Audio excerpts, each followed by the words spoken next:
Good evening. As we speak, our nation faces a multitude of challenges.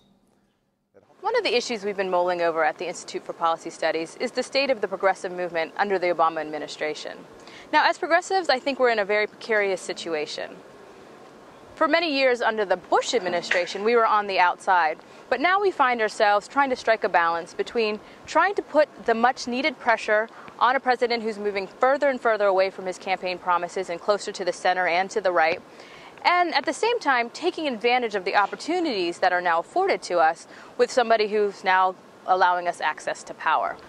Unfortunately, there's been a certain amount of complacency and debilitation in the progressive movement.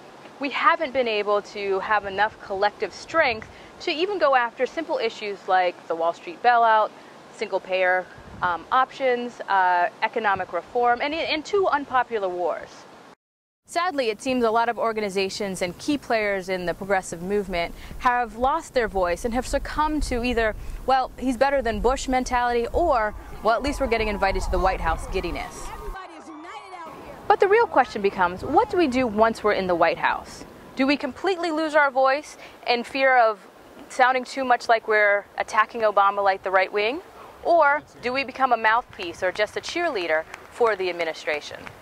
Or is there another option? At the Institute for Policy Studies, we have decided to use an inside-outside strategy.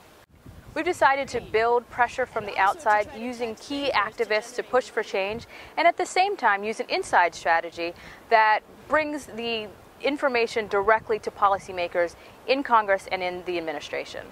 This strategy has led us both to the White House and to the streets, and we continue to forge really important relationships with very dynamic social movements, such as the peace movement, the environmental justice movement, economic reform, and the very exciting work between arts and politics.